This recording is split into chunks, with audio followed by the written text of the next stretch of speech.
Alright, welcome back. Finally.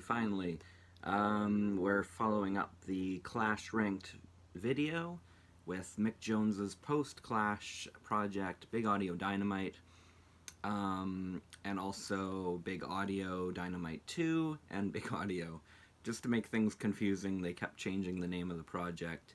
I think they were trying to appeal to a new audience, and, there was a huge lineup change between 1 and 2. And then, for some reason, they dropped the Dynamite, and the band was essentially the same as Big Audio Dynamite 2. But we won't get into that.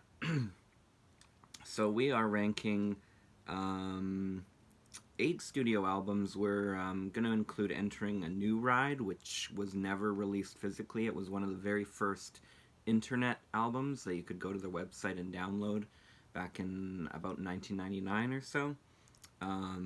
So way before In Rainbows and all these surprise drops and free albums and all that kind of stuff. 8 studio albums. Just to get out of the way, we'll put Ali Pali Paradiso at number 10, which is a live album, and considering how good this group was live, they should have a better live set than this. Going through YouTube and, finding my favorite version of Come On Every Beatbox, where they're pretty much yelling the lyrics and it's like a party. It's so much fun. Like, I would love to have a more high fidelity release of them in their heyday, or a good DVD, because I've heard mixed things about some of their DVDs.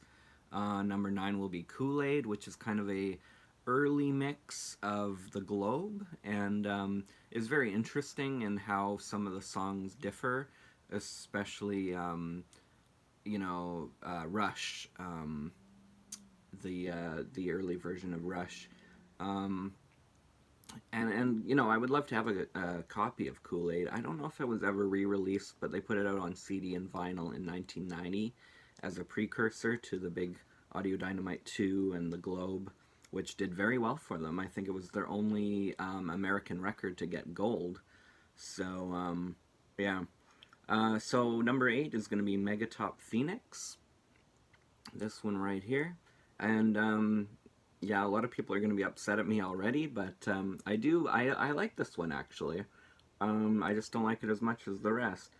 Highlights for me are probably London Bridge, which, it's kind of a silly sample and everything, but that one really works. I really like Stalag 123. That's the one I always put on playlists.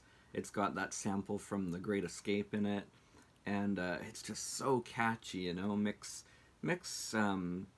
what's the word? His pop song wizardry, or his penchant for, finding great hooks. I mean, even in something like that, like, it's unmatched. He's really good at it. You can see where all the pop part of the Clash came into play, right? Dragon Town's great. I think Contact was a hit for them. James Brown is on here. The song, not the artist. Yeah, 1989. So this closed out the era of the first incarnation of Big Audio Dynamite, and I think their audience was just growing and growing. I don't think this one sold quite as well as the first one.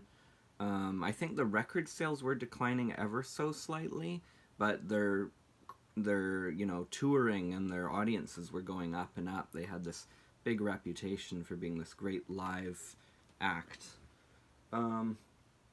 So number 7 is going to be Higher Power. I actually own 2 copies of this for some reason, and though I think they both costed me about $1 each, and I actually do like this more than most people. I do get that maybe Mick could have reined things in a little bit, and the production's a little sleepy. It kind of lets it down a little bit. Sounds a little bit dated now, but the songs are there. He's still a great songwriter, still finds very catchy hooks. I don't often complain about this, but a lot of people during the CD era, their complaint is, the artist is trying too hard to fill the CD, and, there are about 70 minutes on here, and maybe some of the songs are a little bit too long. The highlight for a lot of people is Got to Wake Up. That's a really good one. I love how on the front it says Big Audio Dynamite plus B.A.D. 2, Big Audio Dynamite 2 equals Big Audio, which isn't true at all because none of the members from the first incarnation of the group are in here. And interestingly, everyone from Big Audio Dynamite 2 stuck around, except they added a keyboard player and a DJ. They kind of shed the kind of more alternative sound that the Globe was going for. They were going for on the Globe. So they added members. They should have just they should have just kept the name, to be honest. But anyway, Mick Jones marches on, just changes the name, that's all. So speaking of that, number 6 is going to be the Globe, and when I was a teenager or whatever, I would have put this up further. I still think quite highly of this record. I still really like it. Of course, it's got the huge hit Rush on it, which was I think an international hit, but it was one of the ones that did really well in the States. And like I said earlier, this went gold in the States. None of their other releases did. I don't think it was quite as popular in the UK as their earlier stuff. So yeah, they went kind of up one level, down in another country. I'm sure it still did okay though. I mean, it was still a Mick Jones project on a major label. I'm sure it still did okay. Of course, the title track's on here. That's a good one too. I Don't Know, Kool-Aid. So there's a lot of holdovers from the Kool-Aid EP. If you call it an EP, it's kind of like a weird stopgap, like it's part EP, part album. But yeah, these are all different mixes and different takes, and they sound a lot different. Man, that's a horrible album cover, though. Like, who put that together? No offense. It's so ugly. It's like a bunch of newspaper clippings put together, and, Mick should put a shirt on. You're on an album cover there. You can do that at the press photo or whatever. Number 5, and a lot of people are going to say this is way too high, but F-Punk. A lot of people's problem with this is the production, and it does sound kind of demo-y in a way, but fascinating. Like, I love the first 4 songs. Push Those Blues Away has this sort of, I can't talk today. It has this sort of jungle beat for the first, minute and 20 seconds, and then goes into more of an alt-rocker. I Turned Out a Punk is kind of like the most punk thing Mick did after The Clash, I would say. Singapore is on here, which of course is all about that caning in Singapore, but it doesn't even matter what it's about. It's so catchy. Like, I love it. It just kind of chugs along. Suffragette City, David Bowie cover is on here. What else is on here? I Can't Go On Like This, which has this kind of crazy sample at the beginning, and much like Push Those Blues Away, it drops it. It should keep the sample going, though. But yeah, that's a really good one. Yeah, Psycho Wing, that one, I think a lot of people, they say it's too demo-y, the sound quality, and songs go on too long, but I could just sing that one, just sing that one forever. Yeah, this one's a very, very polarizing release, and I think it's kind of gone up a little bit in people's tastes or whatever, but yeah, you still see it very low on people's lists, and kind of as a disappointment. I don't think it sold well at all. Of course, they're replicating that London Calling font and the way it's set up, which of course was a Elvis Presley kind of send-up tribute. Yeah, I've always found it a really fascinating record, and when I finally found the LP edition, I was very happy. Alright, so we're into the... No, we're not into the top 3 yet. We're in number 4. Number 10, Upping Street. And when I was first getting into B.A.D, this was actually my favorite, but I really think it was off the strength of Come On Every Beatbox, which might be my favorite Big Audio Dynamite song. I love that one so much. But yeah, the hip-hop ones are good on here. Sight CMC is great. V13, which was a single. That one's really cool. Beyond the Pale. I mean, Joe Strummer, he co-wrote 5 of the 9 songs here. You can really feel that Clash influence still. And yeah, it's great that these guys were, working together. He didn't just co-write 5 of the tracks, he also produced the album with Mick Jones. And, you know, Joe wasn't doing much in the mid 80s, so it's awesome that he was helping his bro Mick out. And I wish he was on the cover or the back, but he's not. But yeah, if you're curious where the Clash might have gone if Mick stayed in the band, maybe a little bit of here. Like, this is obviously more dancey and sample heavy and hip hop heavy, but you can hear those hooks, and you can hear where instead of in an alternate universe rather, if Cut the Crap didn't happen, maybe something more of the lines of this would happen. But yeah, it's great to hear Uncle Joe and Mick working together, and it's a really great record. I think it's really solid. Number 3, unfortunately, has never been released in any physical form before, and that's Entering a New Ride. And some people are probably like, well, you're putting it way too high on the list, though. I love Entering a New Ride. I think that some of the songs like Get High and Man That Is Dynamite are some of the best things that Big Audio Dynamite did. It's definitely more of a dance record. They dropped the more alternative side of the other 390s records, and they kind of went in a more dance clubbing vein. Like, it sounds like a rave, and you got Ranking Roger on there.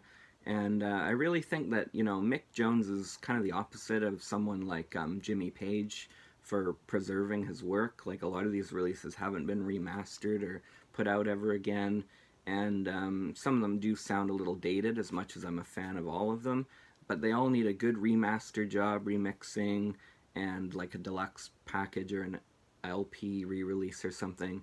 And this one just needs to be out there somehow. If they put it out on CD, I'll buy it there. If they put it out on record, I'll get that. But I would love to have Entering a New Ride. Like, it's sweet that it was like released in 1999 for free, because the record company rejected it. Unfortunately, they wanted something more alternative and of the times.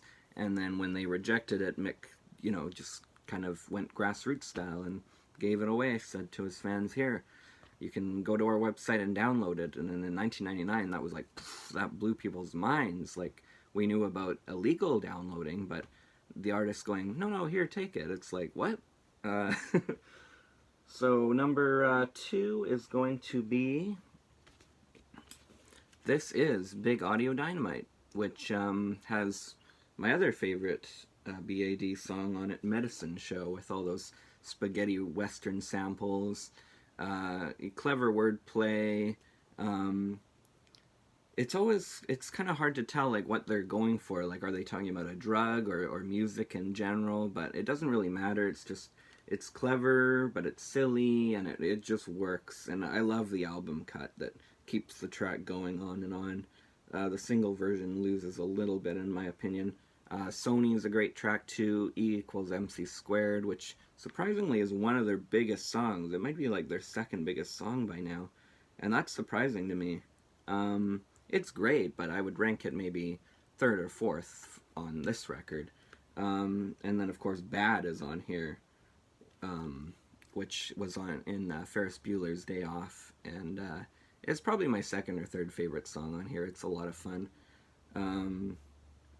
You know, it kind of just talks about the insanities going on in the world and what makes the narrator mad at that point in time. And, you know, things are just as crazy now, or crazier, as they were in the mid 80s. So yeah, so there you go. And then finally, and this one has been all my favorite pretty much from the get-go. Like, it kind of dismantled number 10 Upping Street. And, of course, Paul Simonon of The Clash did the cover art, which I love this LP cover. I think it's their best one by far. And it's one of my favorite LP sleeve arts of the 80s. And, yeah, I still have that Clash connection, because Joe and Paul were in Medicine Show, the music video. Joe was on number 10 Upping Street, and then Paul Simonon's doing the sleeve art here. And this one wins just because the A-side I love so much. Rock Non-Stop is one of the best kind of party rock tracks ever. Other 99 is maybe the catchiest song they've ever done. It should have been a huge hit. Escarita is a lot of fun. Champagne should have been a pop single, in my opinion. Yeah, this is just a fun party. Just Play Music is on here. 2,000 Shoes, which I like a lot more than most people. I think it's a great song. Yeah, I mean, really, out of the top four, you could kind of cycle through, but I think this is my favorite. I've always really liked this record a lot. So yeah, I probably have a weird ranking of where I would put their records, but let me know which Big Audio Dynamite one you like, and it would be good to see more Big Audio Dynamite videos on YouTube, because they're a band that were huge for their time, but not oft talked about anymore, and especially considering it's Mick Jones of all people. Like, yeah. So gonna get back on the video tip. You know, life's been really crazy lately, and no unboxings right now though, because you know, Amazon. I had two things I wanted to unbox, but by the time they got here, they're 3 weeks old, which in the internet era, that's like ancient history. Like, no one's gonna care or click on your unboxing video by then. And now record companies put out unboxing videos where someone unboxes it quickly in a minute, so it's kind of like rendering other YouTubers' videos obsolete, unfortunately. But anyway, I got lots of other videos lined up now, so we're going to get back into it. And thanks so much for watching. Thanks to the few new subscribers in my little absence there. It's always great to see that. And yeah, peace out. We'll see you in the next one, everybody. Thanks.